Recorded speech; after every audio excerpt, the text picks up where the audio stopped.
দুই ধরনের, দুনিয়ার আযাব আবার আখিরাতের আযাব।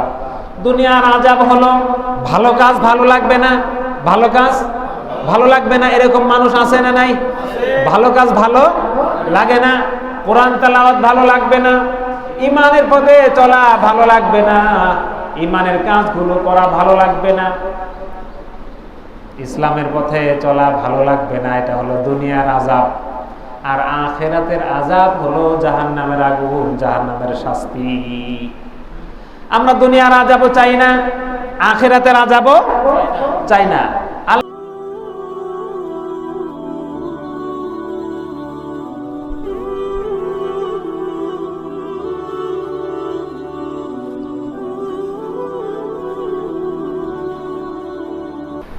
الحمد لله نحمده ونستعينه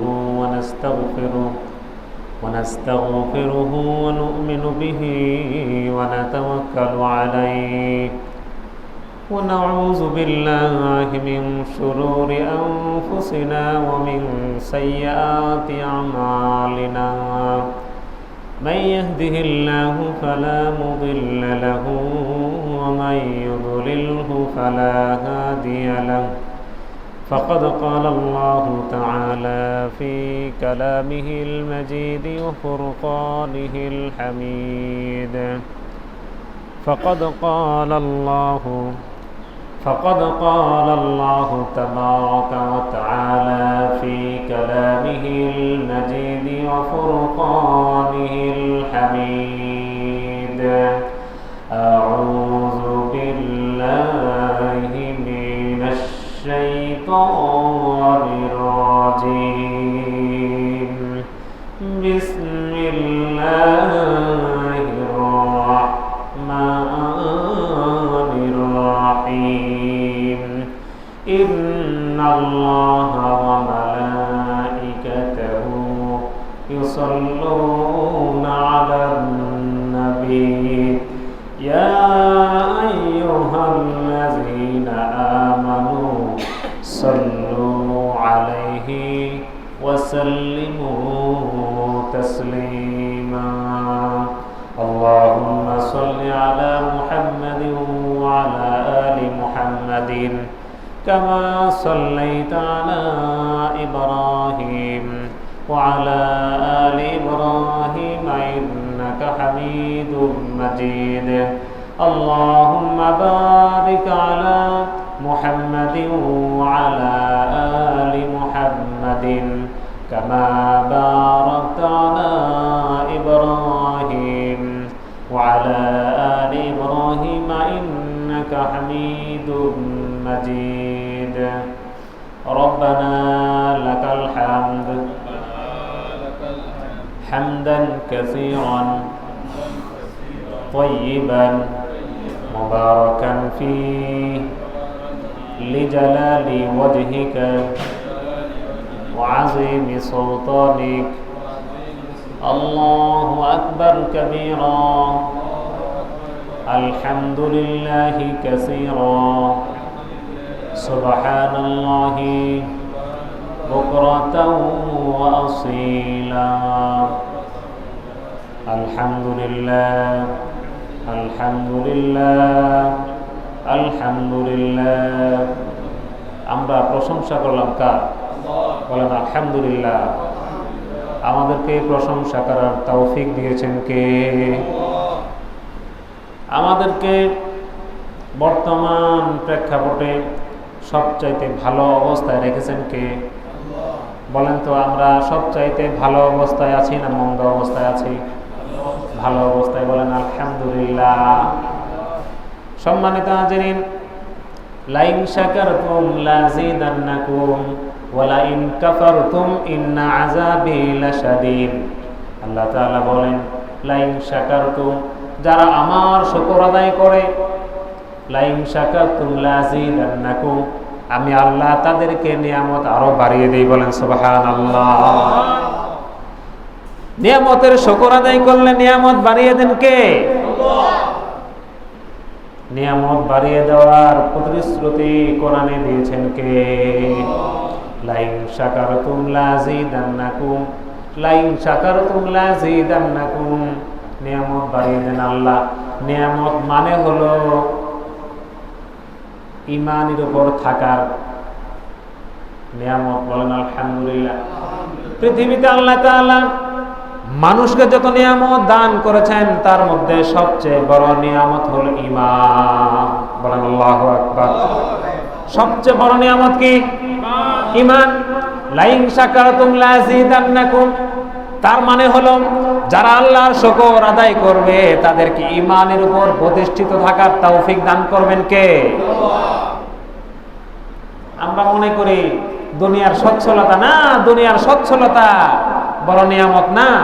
দুনিয়ায় ভালো একটা চাকরি এটা কোনো বড় নিয়ামত হতে পারে না। দুনিয়ার সম্পদ কোনো বড় নিয়ামত হতে পারে না। মুমিনের জন্য সবচেয়ে বড় নিয়ামত হলো ঈমান। লাইন শাকারতুম লাযীদান্নাকুম, তার মানে হলো তোমরা যদি আমার শুকর আদায় করো আমি আল্লাহ তোমাদের ঈমানকে বৃদ্ধি করে দিব, তোমাদেরকে ঈমানের পথে প্রতিষ্ঠিত থাকার তৌফিক দান করব আমি আল্লাহ। লাইন শাকারতুম লাযীদান্নাকুম ওয়া লাইন কাফারতুম, যদি কোনো ব্যক্তি অকৃতজ্ঞ হয়, কুফরি করে, তার মানে হলো নিয়ামত পাওয়ার পর নিয়ামতের শুকর আদায় যদি না করে, নিয়ামত পাওয়ার পর যদি অকৃতজ্ঞ হয়ে যায়, আল্লাহর নিয়ামত পেয়ে যদি আল্লাহকে ভুলে যায়, ওয়ালা ইন কাফারতুম ইন্না আযাবি লাশাদীদ, আল্লাহ তাআলা বলেন আমি আল্লাহ তোমার জন্য রেখে দিয়েছি শক্ত আযাব। বলেন নাউজুবিল্লাহ। বলেন আল্লাহুম্মা, করেন আল্লাহুম্মা আজিরনি মিনান নার, হে আল্লাহ জাহান্নামের আগুন থেকে আমাদেরকে বাঁচান। আমিন আমিন আল্লাহুম্মা আমিন। সম্মানিত হাজিরিন, যদি কেউ অকৃতজ্ঞ হয় তাদের কাছ থেকে নিয়ামত কেড়ে নেন আল্লাহ সুবহানাহু ওয়া তাআলা। শুধু নিয়ামত কেড়ে নিয়ে শেষ না, আল্লাহ তাআলা বলেন ইন্না আযাবি লাশাদীদ, তাদের জন্য আমি আল্লাহ শক্ত আযাব রেখে দিয়েছি। এই আযাব হলো দুই ধরনের। আযাব কয় ধরনের? দুই ধরনের। দুনিয়ার আযাব আবার আখিরাতের আযাব। দুনিয়ার আযাব হলো ভালো কাজ ভালো লাগবে না, ভালো কাজ ভালো লাগবে না, এরকম মানুষ আছে না নাই? ভালো কাজ ভালো লাগে না, কোরআন তেলাওয়াত ভালো লাগবে না, ঈমানের পথে চলা ভালো লাগবে না, ঈমানের কাজগুলো করা ভালো লাগবে না, ইসলামের পথে চলা ভালো লাগবে না। এটা হলো দুনিয়ার আযাব। আর আখিরাতের আযাব হলো জাহান্নামের আগুন, জাহান্নামের শাস্তি। আমরা দুনিয়ার আযাবও চাই না, আখিরাতের আযাবও চাই না। আল্লাহ যেন আমাদেরকে হেফাজত করেন। বলেন আমিন। সামনে আসতেছে কোরবানি। এই কুরবানি উপলক্ষে আমাদের প্রস্তুতি নেওয়া দরকার কিনা? জোরে বলেন, প্রস্তুতি নেওয়া দরকার কিনা? কুরবানি কি? কুরবানি মানে হলো ত্যাগ স্বীকার করা। কুরবানি মানে হলো আল্লাহর রাস্তায় এমন কিছু উৎসর্গ করা যে উৎসর্গ করার কারণে আপনার কষ্ট হবে। আপনার ভিতর থেকে একটা কিছু বের হলে যেরকম কষ্ট হয়, মাল খরচ করলে যেরকম কষ্ট হয়, এইরকম একটা কষ্ট আপনার নিজের থেকে আল্লাহর জন্য আপনি করবেন। এটার নাম হলো কোরবানি। কোরবানি মানে হলো ত্যাগ স্বীকার করা। কোরবানি মানে হলো স্যাক্রিফাইস। কোরবানি মানে হলো আপনি আল্লাহর রাস্তায় একটা কিছু উৎসর্গ করবেন। বলেন সুবহানাল্লাহ। এই কোরবানির জন্য নিয়ত থাকতে হবে সহিহ। নিয়ত কিরকম থাকতে হবে? সহিহ। নিয়তের মধ্যে কোনো গলত থাকা যাবে না। কিছু মানুষ আছে বলে আমি তো নির্বাচিত চেয়ারম্যান, মেম্বার অথবা এমপি সাহেব অথবা অন্য কেউ, এখন আমি যদি বিশাল মানের গরু যদি কোরবানি না করি তাহলে মানুষ কি বলবে? মানুষ কি বলবে? মানুষ কি মন্তব্য করবে? এরকম লোক দেখানো কোরবানি আছে না নাই? জবাই করার আগে গরু কিনে আনার পর রাস্তার পারে বেঁধে রাখে, কার কুরবানি রে, কার গরু রে? অমুক সাহেবের কুরবানি। রাস্তা দিয়ে মানুষ যায় আর দেখছে প্রদর্শনী হচ্ছে অমুক সাহেবের কুরবানি, অমুক সাহেব কুরবানি দিবে। এরকম আছে না নাই? মানুষ দেখো।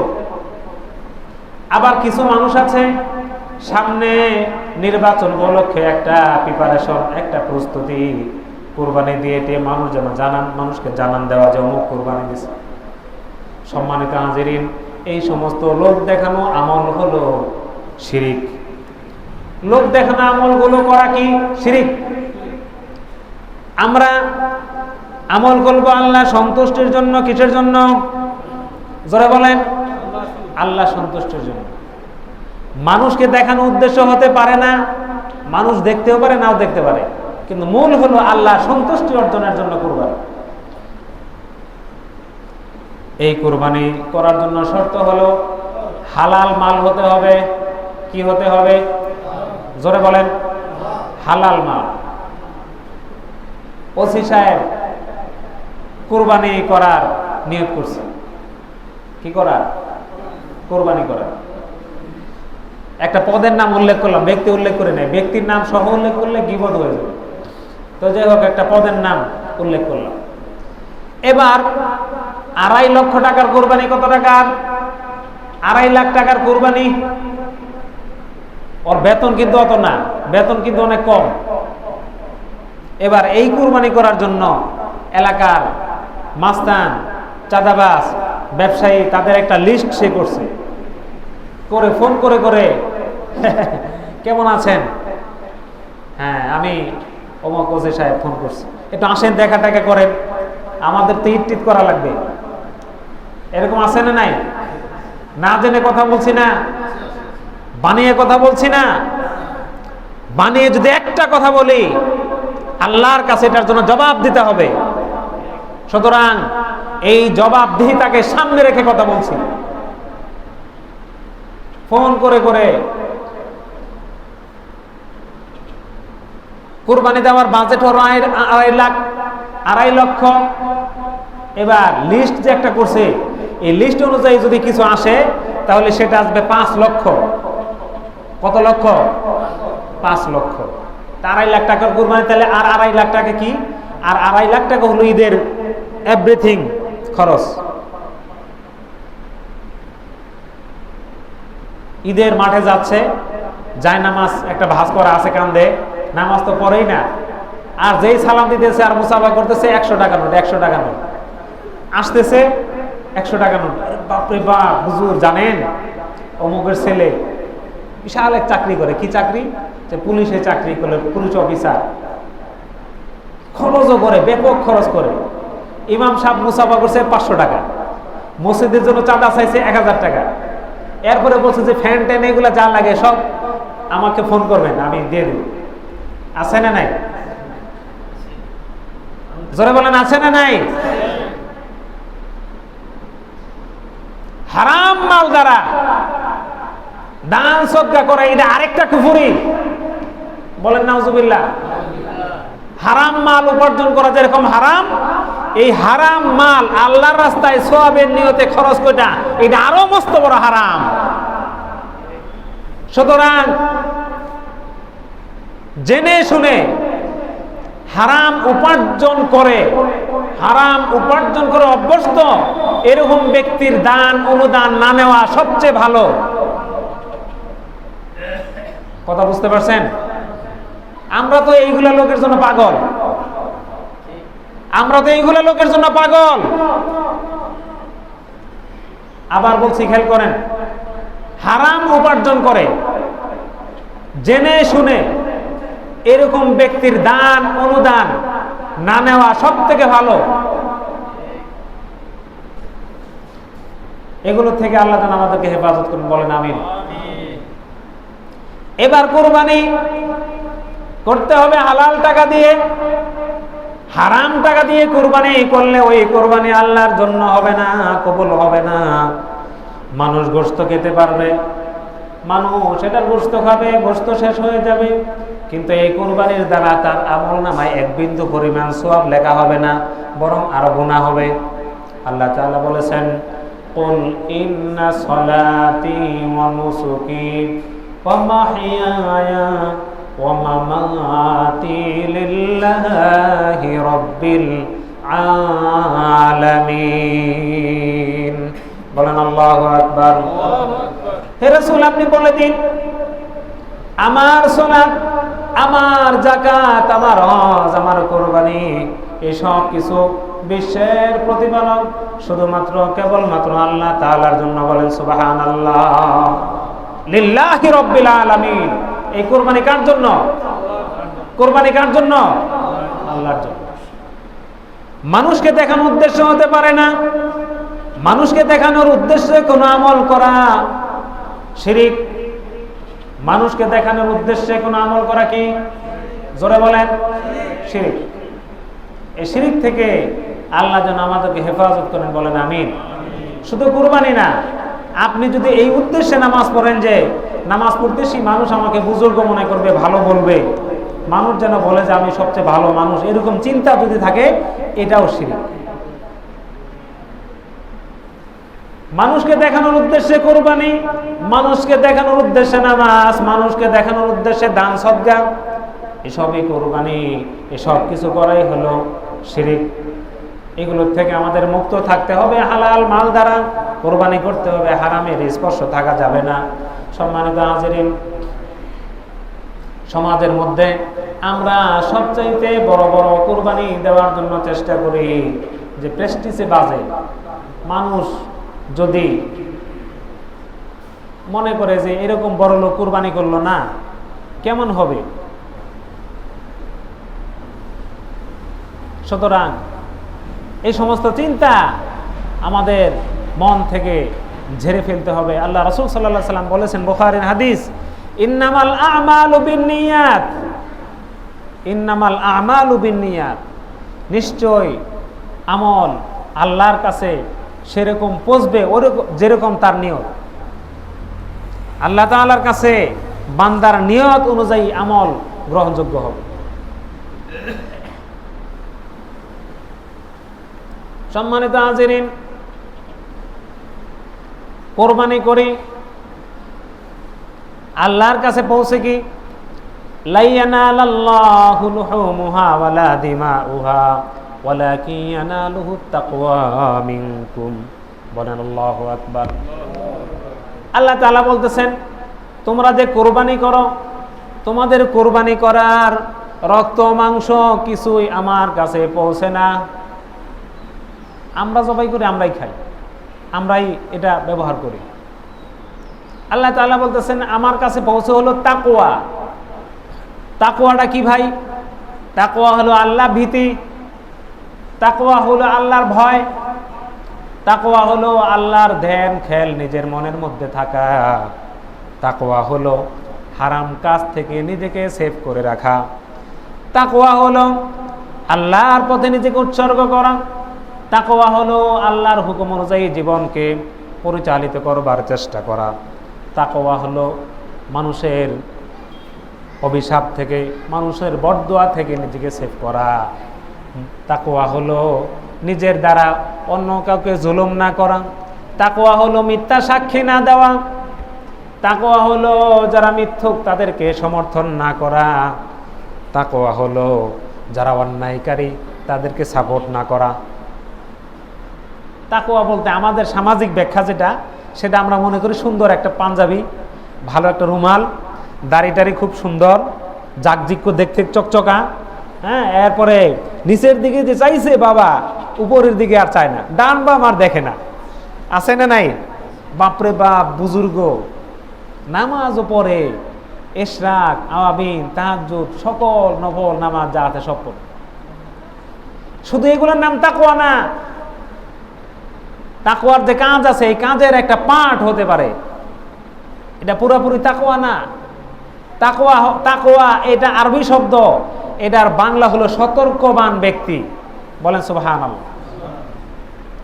তাকওয়ার মূল বাংলা হলো সতর্কবান ব্যক্তি, তার মানে হলো যিনি সতর্ক হয়ে চলেন, যিনি সতর্ক হয়ে চলেন। এখান থেকে সাকুয়া বাজার পর্যন্ত কয় কিলো হবে? 1 কিলো ধরেন। এখান থেকে সাকুয়া পর্যন্ত যাইতে আপনি মনে করেন যে রুমাল টুমাল দিয়া, পাঞ্জাবি টাঞ্জাবি দিয়া, তসবি একটা নিয়ে বাজার পর্যন্ত যাবেন আর আসবেন, দেখবেন মানুষ আপনাকে সালাম আর সালাম, কয় হুজুর এত ফাইন লোক, রাস্তা দিয়ে যে হাঁটে ডান বা মার ছায়া দেখে না, আবার এখান থেকে সাকুয়া বাজার পর্যন্ত যাইতে উনি নিজেই কয়েকজনকে সালাম দিছে। রাস্তায় একটা অন্যায় হয়েছে, এই বাবা এটা করিস না, এই মারামারি করিস না, ঝগড়া করিস না, ঝগড়া ছাড়াইছে।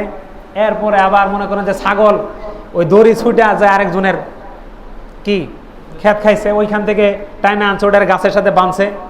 এরকম করে রাস্তায় ওই যে সাকুয়া পর্যন্ত গেছে আসছে। এই লোকটারে কিন্তু বুজুর্গ বলবে না। বলবে কি? বলবে না। বুজুর্গ বলবে কাকে? যে কিচ্ছু দেখে নাই, ডান বাম দেখে নাই। সম্মানিত হাজিরিন, সামাজিক ব্যাখ্যা আর কোরআন এবং সুন্নামুখী ব্যাখ্যা, এই দুই ব্যাখ্যা কিন্তু এক না, এটা বুঝতে হবে। সম্মানিত হাজিরিন,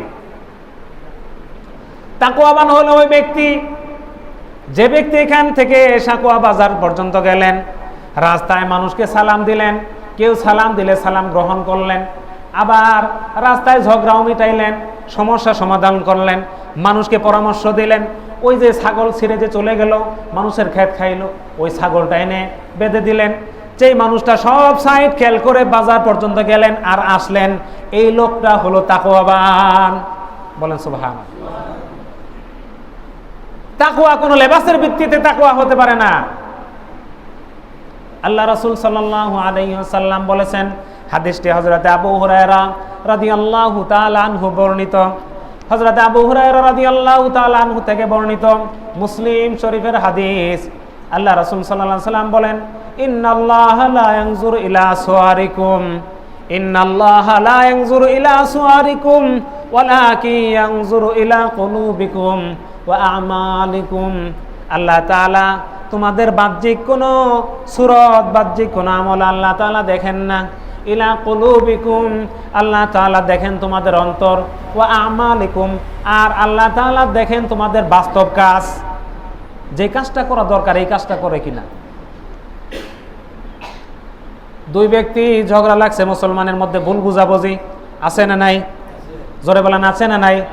ভুল বুঝাবুঝি, ঝগড়া। এক লোক ওই ঝগড়া শুনে মসজিদে এসে নামাজে দাঁড়ায় গেল, আর বললো এইগুলার মধ্যে আমি নাই। আরেক বললো, আরে ঝগড়া করতেছে, ঝগড়াটা সারানো দরকার, ঝগড়ার মধ্যে যায় ঢুইকা দুইটারে সারাই দিল।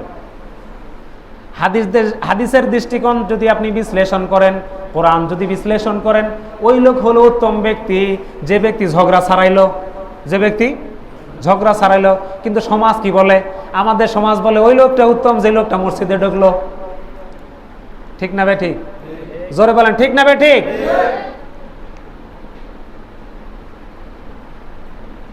দাড়ি আছে, খুব লম্বা দাড়ি, খুব সুন্দর পাঞ্জাবি, কিন্তু দিনের মধ্যে মানে সকালে নাস্তা করে 10টা মিথ্যা কথা বইলা, আছে না নাই?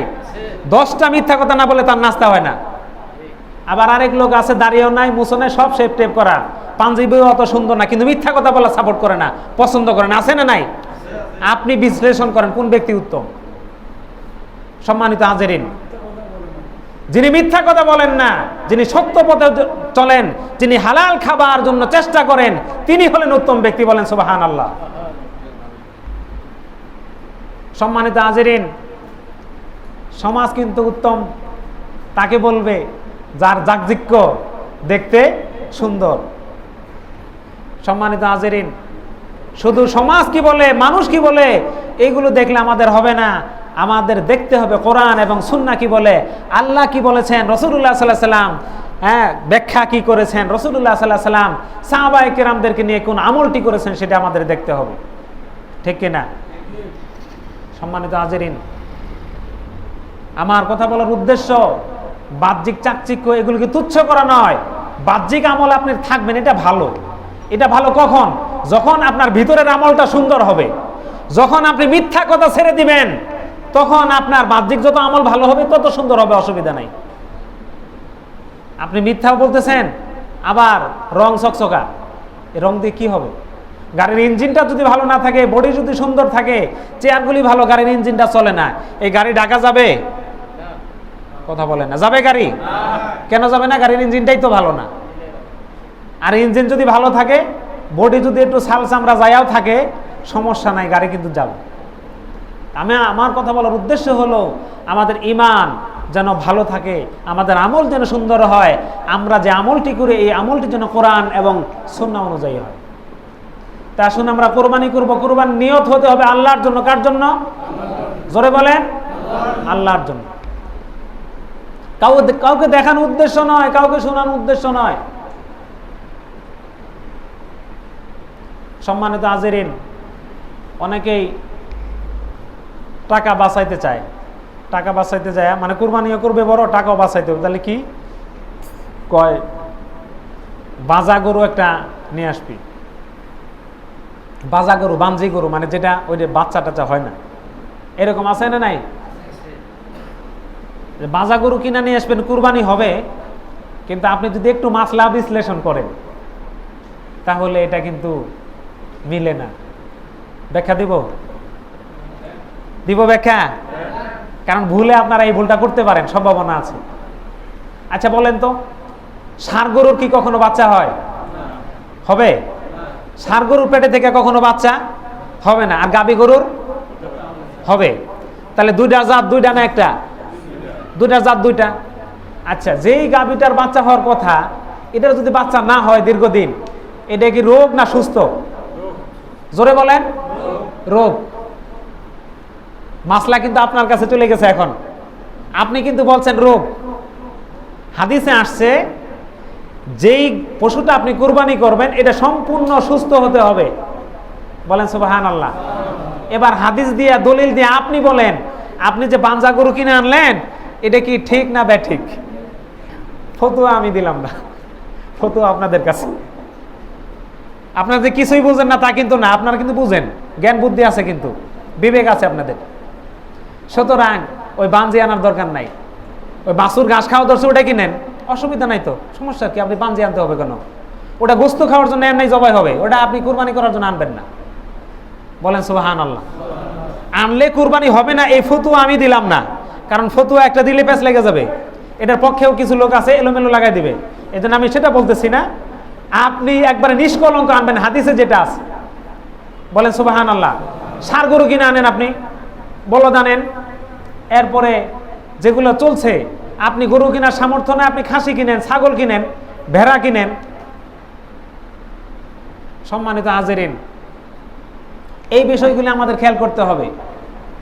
তবে হ্যাঁ, হাদিসের রায় যেটা, আপনি সুস্থ গরু কিনে আনার পর, কুরবানির জন্য কিনে আনছেন, আনার পর অসুস্থ হয়ে গেছে, সেই গরু কুরবানি করা যাবে, কোনো অসুবিধা নাই। বলেন সুবহানাল্লাহ।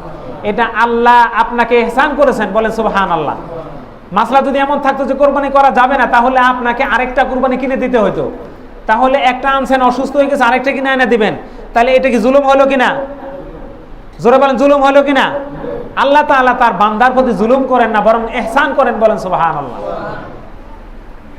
সুতরাং আপনি কিনে আনার পর যদি অসুস্থ হয় তাহলে কোনো অসুবিধা নাই, কিন্তু বাজার থেকে আপনি অসুস্থ পশু কিনে এনে কুরবানি করতে পারবেন না, আপনার কুরবানি সহি হবে না। সম্মানিত হাজিরিন, গরু ছাগল এগুলো সব কিছুর ক্ষেত্রে একই মাসালা। গরু 2 বছর হতে হবে, ছাগল 1 বছর হতে হবে। তবে খাসি ছাগলের ব্যাপারে হাদিসে আসছে যেটা, যদি হিষ্টপিষ্ট খুব বেশি হয়, দেখতে মনে হয় 1 বছর হয়ে গেছে, অথচ 1 মাস বা 2 মাস কম আছে, দেখতে খুব উঁচা লম্বা ভালো, তাহলে সেটা চলবে, শরীয়ত সাপোর্ট করছে, আপনি করতে পারবেন। কথা বোঝা গেল? যেটা 1 বছরের কিছু কম আছে কিন্তু দেখতে মোটা সোটা উঁচা লম্বা, সেটা জায়েজ। আবার যদি টেনটেনিয়া আছে না, একটা টেনটেনিয়া, এটা কি বলে, বাটিগুটি, কিন্তু বয়স হয়ে গেছে, 1 বছর ওভার হয়েছে, তাহলে চলবে। আর বড় গরুর ক্ষেত্রে 2 বছর। গরুর ক্ষেত্রে কয় বছর? 2 বছর। তো এই বিষয়গুলি আমাদের কিন্তু খেয়াল করতে হবে। আরেকটি বিষয়, সেটি হলো এই কুরবানি করতে যে আমরা কিন্তু ভাগাভাগির বিষয়টা খুব গুরুত্বের সাথে দেখি। ভাগাভাগির বিষয়টা খুব গুরুত্বের সাথে আমরা দেখি। ভাগ 3 ভাগ করতে হবে, অত ভাগ করতে হবে, এত ভাগ করতে হবে, এরকম ধরনের একটা সীমাবদ্ধতা আমাদের সমাজে আছে, বা বিভিন্ন প্রচলন বিভিন্ন সমাজে বিভিন্ন রকমের ঘটে থাকে। কোনো কোনো জায়গায় 3 ভাগ, কোনো কোনো জায়গায় 4 ভাগ, এরকম করে থাকে। আচ্ছা, আপনি বলেন তো, আপনি যেটা আল্লাহর জন্য কুরবানি করছেন, আল্লাহর রাস্তা দেওয়ার জন্য, এইখানে কি আপনার কোনো দাবি আছে? সত্যি কথা বলেন।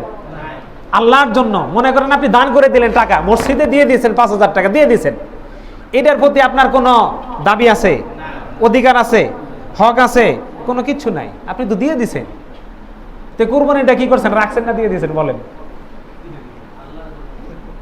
মাসলা বুঝেন, আমি বোঝার জন্য কথা বলছি, পেঁচ লাগাবেন না।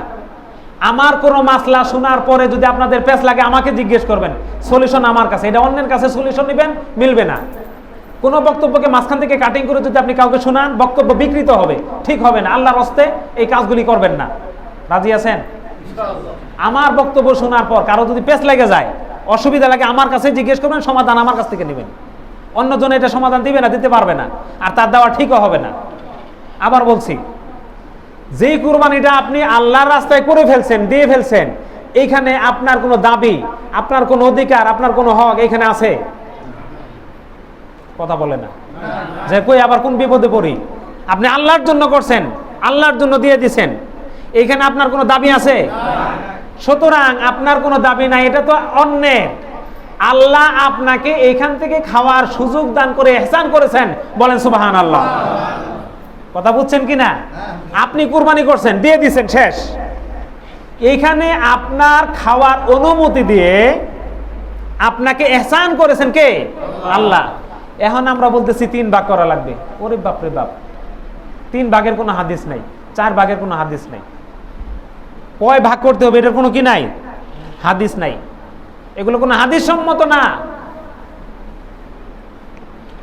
3 ভাগ 4 ভাগ এগুলো কোনো হাদিস সম্মত না, কোনো ফিকর কিতাবেও নাই। যদি কোনো ভাই, কোনো বিদ্বান ব্যক্তি থাকেন, যদি পারেন আমাকে দেখাবেন। আমার বক্তব্যে যদি কোনো ভুল ধরা পড়ে আমি সংশোধন করে নেব, কোনো সমস্যা আছে? পরের জমায় বলবো ভাই সরি, ওই বক্তব্যটা আমার ভুল ছিল, আপনারা আউট করে নেন, শেষ। ঠিক আছে কিনা? কোরআন হাদিস দ্বারা আমার কোনো বক্তব্য যদি ভুল প্রমাণিত হয়, ওই বক্তব্য মানার কোনো প্রয়োজন নাই। ভুল থেকে আমরা শুধরাবো, বলেন ইনশাআল্লাহ। ভুল মানুষের হয় কিনা? হতে পারে, আমি ফেরেশতা না। পরে কোনো প্রশ্ন, এখন না, কোনো প্রশ্ন থাকলে পরে, বক্তৃতার মাঝখানে প্রশ্ন করা, কথা বলা, এটা বক্তৃতার খেলাফ এবং বক্তৃতার সৌন্দর্যের বিঘ্নতা ঘটে, এটা ক্ষতি হয়, এগুলো করবেন না কেউ। আচ্ছা, এবার দেখেন, খেয়াল করেন, যদি কারো প্রশ্ন থেকে মনে মনে রেখে দিবেন, ওটা পরে করবেন, সলিউশন হবে ইনশাআল্লাহ। এখন দেখেন, আল্লাহ আপনার প্রতি খাওয়ার অনুমতি দিয়ে ইহসান করেছেন। এখন ইহসান যেহেতু করেছেন, তাহলে এখান থেকে আপনার জন্য কয় কেজি লাগবে? 10 কেজি, 20 কেজি, 15 কেজি, পরিমাণ মতো যেটুকু খাইলে আপনার চলে এটুকু রাখেন, বাকি দিয়ে দেন। কথা বুঝে আসছে কিনা?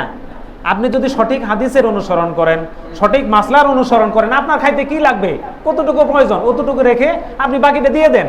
যেহেতু আল্লাহ অনুমতি দিছে, ইহসান করেছেন, রাসূল এরকম খাইছেন, অনুমতি দিচ্ছেন, সাহাবায়ে কেরামদের মধ্যে এই আমলটা ছিল, আপনি কিছু রাখা বাকিটা দিয়ে দেন। আমাদের দেশের বেশিরভাগ মানুষ সচ্ছল না অসচ্ছল? জোরে বলেন। অসচ্ছল। বেশিরভাগ মানুষ যেখানে অসচ্ছল, সেখানে আপনি কিভাবে 3 ভাগ করে 1 ভাগ রেখে দেন? সমাজে বেশিরভাগ মানুষ যে জায়গায় অসচ্ছল, সে জায়গায় আপনি কিভাবে 3 ভাগ করে রেখে দেন একটা ভাগ? সেখানে আপনি তো একটু খেয়ে পুরাটাই দিয়ে দিবেন। সম্মানিত হাজিরিন, এইগুলো আমাদের বোঝার বিষয়, ভাববার বিষয়, খেয়াল করতে হবে। যদি হাদিসে থাকে তাহলে আমাদের মানতে কোনো অসুবিধা নাই। হাদিসে আসছে, তোমরা নিজেরা খাও এবং অপরকে দাও। তোমরা নিজেরা খাও এবং অপরকে দাও। এখান থেকে যদি ভাগ করে থাকেন তাহলে ভাগ হবে 2টা। খেয়াল করেন, যদি ভাগ আপনি করেন, ধরেন আপনি যদি মুহাদ্দিস হন, বিশ্লেষণ করে যদি আপনি ভাগ করেন তাহলে ভাগ হবে 2টা। তোমরা নিজেরা খাও এবং অপরকে দাও, তাহলে কয়টা কথা হলো? 2টা কথা না? এই কথা থেকে যদি আপনি ভাগ করেন তাহলে ভাগ হবে 2টা। এরপরে আরেক জায়গায় আছে, তোমরা নিজেরা খাও, তোমাদের আত্মীয় স্বজনদেরকে দাও এবং যারা চায় সায়েল তাদেরকে দাও। এখান থেকে ভাগ করলে কয়টা হলো?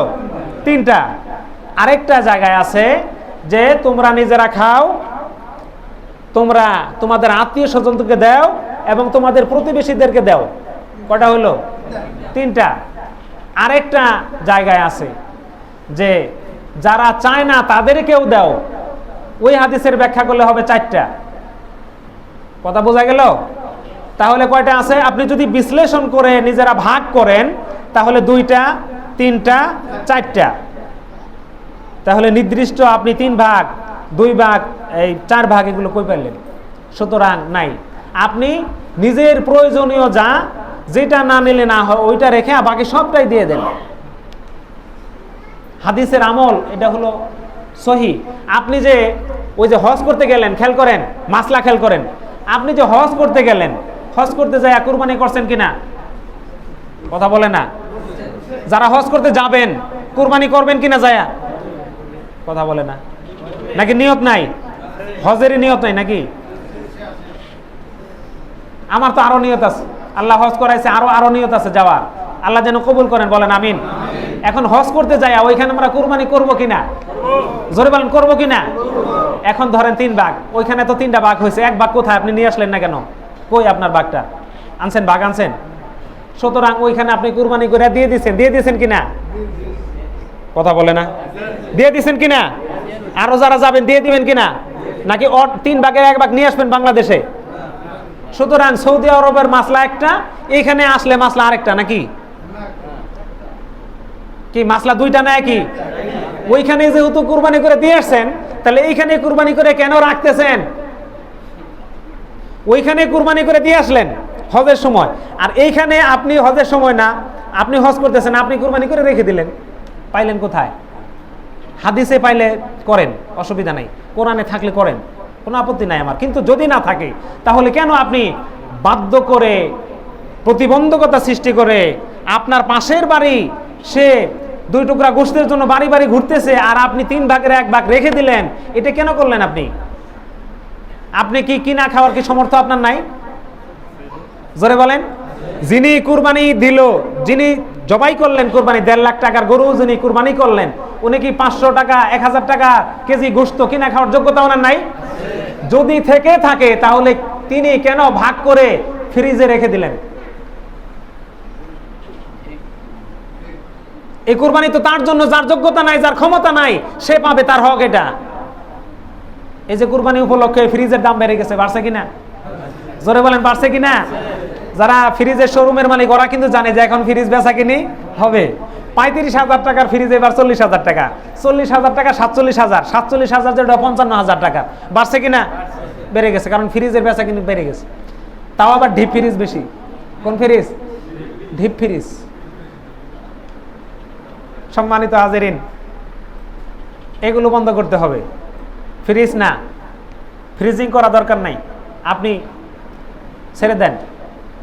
এরপরে এই ফ্রিজিং করা গোশত পরের বছর কুরবানি পর্যন্ত খায়, আছে না নাই?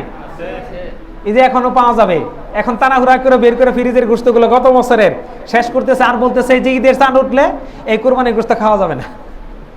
ফতুয়া নিজেরাই দিচ্ছে, আছে না নাই? বানোয়াট কথাবার্তা। তো যাই হোক, আপনি কোরআন এবং সুন্নাহ অনুযায়ী চলবেন। আমরা কোরআন এবং সুন্নাহ অনুযায়ী চলবো, বলেন ইনশাআল্লাহ। কোরবানির যেহেতু আরো কয়েকটা জুমা আছে, কোরবানির মাসালা, কোরবানির হাদিস, এগুলোর উপর আমরা কিছুদিন আলোচনা চালাবো কোরবানির আগ পর্যন্ত। রাজি আছেন না ইনশাআল্লাহ? আর সর্বশেষ যে জুমা, ওই জুমায় আমরা কোরবানির ঈদের যে নামাজের পদ্ধতি, ঈদের নামাজের যে গুরুত্ব, ফাজাইল, এইগুলো আমরা আলোচনা করব ইনশাআল্লাহ। সময় উপযোগী কথা বলতে হবে, যে সময় যেটা দরকার ওইটা বলাই সুন্নত। আল্লাহ যেন আমাদের কবুল করেন, বলেন আমিন। কোরবানি যিনি দিবেন, কোরবানির যে পশুটা আপনি জবাই করলেন, এই পশুর গায়ে যতগুলো লোম আছে অতগুলো সওয়াব আল্লাহ তাআলা আপনার আমলনামায় দান করবেন, বলেন সুবহানাল্লাহ। তাহলে এই কুরবানি করার জন্য আমরা নিয়ত করতে পারি না ইনশাআল্লাহ? আল্লাহ যেন আমাদের সকলকে তৌফিক দান করেন, বলেন আমিন। সুবহানাল্লাহি ওয়া বিহামদিহি, সুবহানাকাল্লাহুম্মা বিহামদিকা, আশহাদু আল্লা ইলাহা ইল্লা আনতা, আস্তাগফিরুকা ওয়া আতুবু ইলাইক।